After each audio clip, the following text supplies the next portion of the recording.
Within this presentation, we will be discussing the artwork of Yayoi Kusama, whose main themes and motifs can be summarized in this quote: "Our Earth is only one polka dot among a million stars in the cosmos."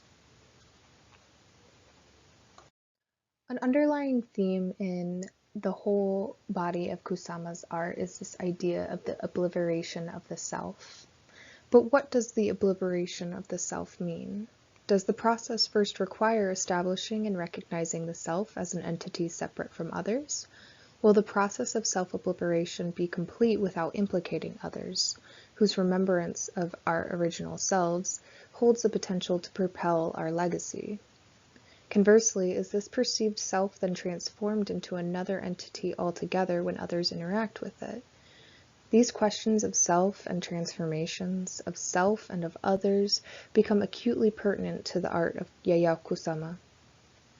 Kusama as an artist transgresses the historical norms for the moments and constraints in which she is creating in, perseveres despite limitations and criticisms imposed on her, and demonstrates to spectators how a destruction of the ego in the contemporary moment is possible. Dissecting more closely relevant themes of Kusama's art reveals that the answer to each of these questions is complicated and manifests in unexpected and unprecedented ways in our contemporary and digitalized culture. From her net paintings that first garnered public attention to her now infamous infinity rooms, Kusama is exploring questions of ego and is imploring others to share in this experience, embarking on a mission to feel connected to the encompassing universe and complete isolation simultaneously. Interpretations of Kusama's art typically oscillates between several perspectives aligning primarily within two methodological approaches, from formalism to contemporary critiques. When investigating the conclusions and evaluations derived from each of these perspectives in relation to Kusama's art, evidently what emerges is a more nuanced glimpse into the historical moments each of these perspectives were adopted in than Kusama's art directly. To elaborate further, each perspective demonstrates the value system imposed on artists of the time, a value system that is informed by the hegemonic systems of power that establish power over cultural standards. Kusama's introduction into the New York art scene in 1958 was turbulent. Despite her ambitious and relentlessly determined nature, after 18 months of tireless creation and networking, Kusama held her first solo exhibition, featuring her latest series, Net Paintings. Although the reception was promising and favorable from the public and other young emerging artists, the constructive feedback simultaneously demonstrated the influence of Clement Greenberg, an American art critic, and his specific ideology regarding art made in America. Greenberg's formalist perspective, aside from attempting to differentiate American art from the global art sphere, was additionally a perspective that is rooted in patriarchal constructs of agency over the art process. This patriarchal and colonialist hegemony that insidiously penetrates Western society has introduced further obstacles in Kusama's life, creating a divide between her as the other, most particularly during her time in New York between 1958 and 1977. During this time, Greenberg's ideals about American-type painting were what numerous historically considered great artists of the time, including Jackson Pollock and Barnett Newman, partially owed their fame to. This theoretical perspective inadvertently ostracized the Sapphic and emphasized a formalist approach that calculated the abstract and objective nature of every brushstroke. The same moment in which Kusama was painting these net paintings, Pollock was masculating the painting process with his action paintings. Decades following Kusama's prominence from the net painting series, new contemporary approaches have since been adopted in analyzing these paintings, considering further her other artistic explorations. With this contemporary approach, the focus has shifted to illuminate Kusama's art as being contingent on her mental illness, her struggles with her depersonalization disorder being the catalyst to regress and evolve her art. The approach of relating Kusama's art in relation to her mental illness was initially emphasized by a prominent scholar and curator of Asian art, Alexandra Monroe, in 1989, after the artist's resurgence in the global art scene, aided by the retrospective exhibition curated by Monroe.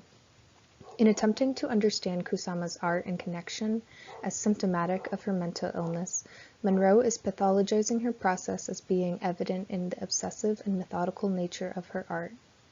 Looking critically at Number F, a painting in Kusama's net painting series, viewers can note the repetitive but randomized pattern of dots that comprise the enormous scale of the 41.5-inch by 52-inch canvas. This canvas exposes simulated movement that is reminiscent of a wave. The labor-intensive nature of these paintings fuels some scholars, such as Monroe and Boxer's, desire to understand this series as a result of Kusama's obsessive disposition, duly providing a therapeutic outlet for her to soothe existential anxieties. However, these interpretations of Kusama's net pattern become myopic by fixating too heavily on her personal identity, accentuating the element of the extensive pattern of dots without considering other formative elements, such as the size and the scale of the painting. In focusing exclusively on the methodology utilized by Kusama in these paintings, this contemporary approach neglects to recognize the subtle transgressions she made against Greenberg's American-type paintings. During a time when action paintings were perceived as the pinnacle of art, a process that decisively prioritized the phallic authority over the agency of paintings, Kusama's refused to adhere to these conventions. By adopting a multifaceted perspective, this contemporary approach could be strengthened to extend a deeper understanding of how Kusama's perspective penetrates her art. Nakahima attempts to tackle this challenge of reframing Kusama's art as refuting binaries by considering the cultural, political, and social context and dynamics that Kusama was working under when creating these net paintings.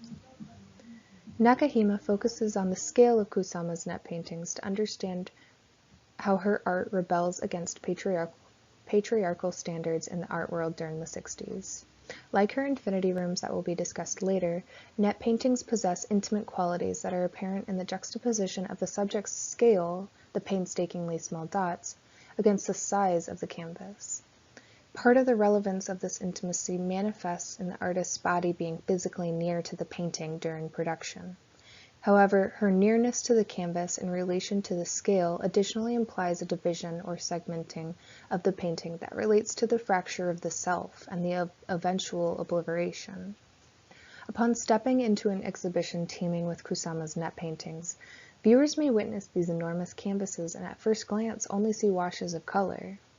It is only when these viewers find themselves encroaching closer, sharing the intimate space that the artist once occupied, do these waves of nets and dots reveal themselves in segmented fields of vision, creating a myriad of potential points of interaction between the viewer and the art. The scale of the minuscule dots against the enormous canvas works to create a simulated depth to the painting that separates and pluralizes the potential points of encounter between the spectator of the work, shattering the familiar subject-object binary relationship between the viewer and the work. In this same way, Kusama's infinity rooms accomplish a similar feat and are reinventing how people interpret and engage with the art around them. Alfred Gell is an anthropologist who has established a new theoretical framework to better understand the connectivity between art and social interactions, first outlined in his seminal essay, The Technology of Enchantment and the Enchantment of Technology. Within his observations, he notes that ethnocentric hierarchies pervade the associations of aesthetic art. Quote, that in the aesthetically valued object there resides the principles of the true and the good, and the study of aesthetically valued objects constitutes a path towards transcendence. End quote. However, this transcendence beyond the ego of the self that Kusama's art provokes to viewers is much more complicated than Kusama's success in adhering to the aesthetic perceptions in Western culture. If anything, her alignment with, acceptance into, and triumph over a plethora of art spheres and movements is more tangentially coincidental than assumptions that she has succumbed to Western hegemony. Closer analysis of Gell's critique of the anthropology of art leads to a scrutinization of this idea that, quote, human societies depend on the acquisition of duly socialized individuals in a network of intentionalities, whereby, although each individual pursues his or her own self-interest, they all contrive in the final analysis to serve necessities which cannot be comprehended at the level of the individual human being, but only at the level of collectives and their dynamics, end quote. To this extent, the artists themselves, cognizant or not, are fulfilling and contributing to the hegemony of the collectives, lending itself to the evolution of this idea. To Gell, what becomes the focal point of the collective-individual dichotomy are the technical processes deployed by artists, not their intentionalities of their personal agendas or the materials they utilize. The process of technical skill and the expertise of the artist is where the power of the magic qualities of the art are uncovered. Quote, it is the way an art object is construed as having come into the world which is the sources of the power such objects have over us. Their becoming rather than their being, end quote. Simultaneously, this magic inherent in the process of becoming in art objects involves multiple degrees of mystery and uncertainty, which contribute to the magical effect of the outcome.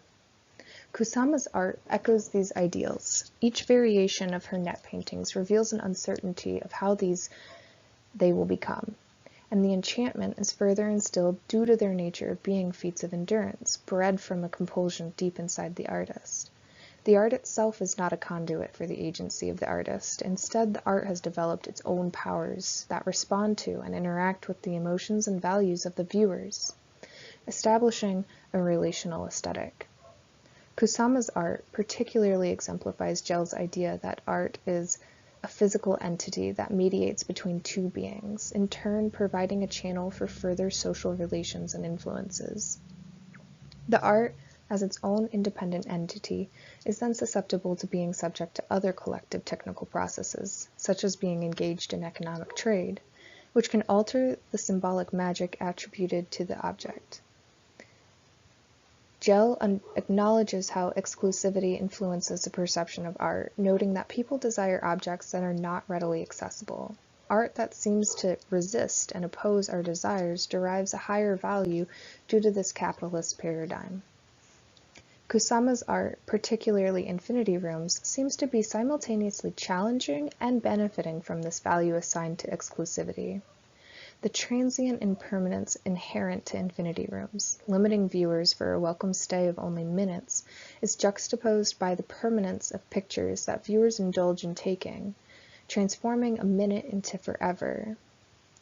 Furthermore, these new elements, including cell phones with cameras and social media introduced into galleries, complicates the influence of participation from viewers and the role of exclusivity in the art scene.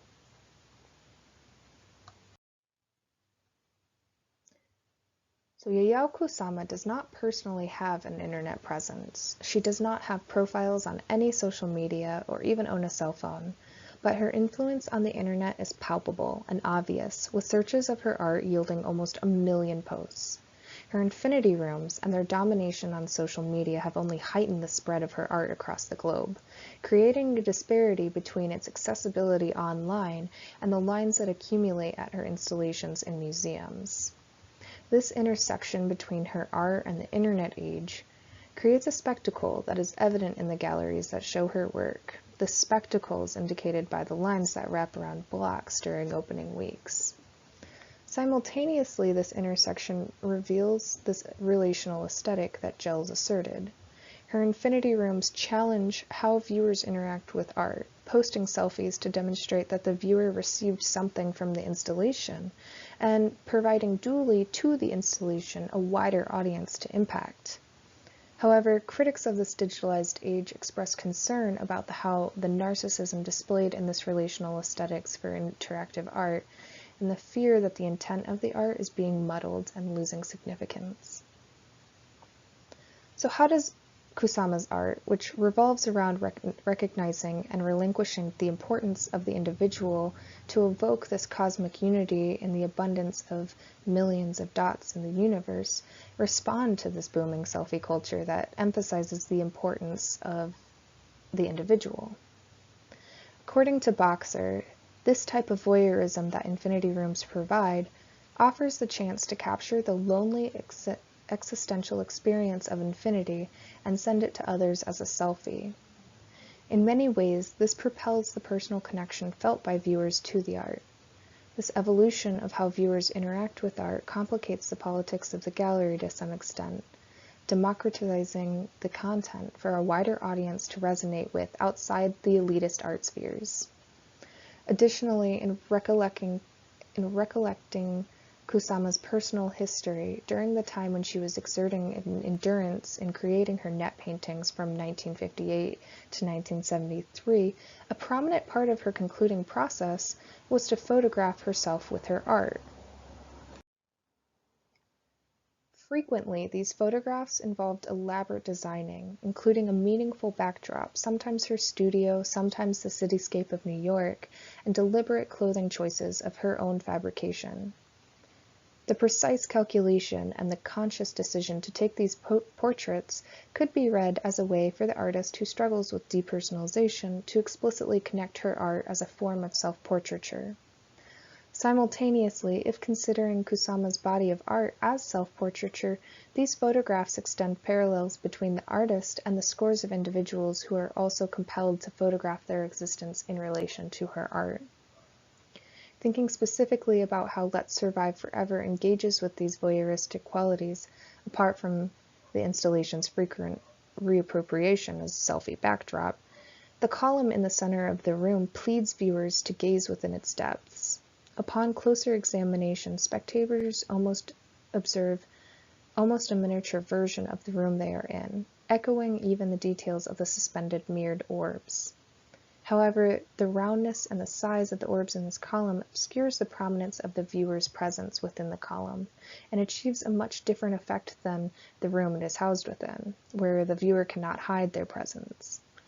Perhaps with this installation being one of Kusama's more recent infinity rooms, she is responding to these relational aesthetic qualities in her art, and complicating them and challenging viewers further.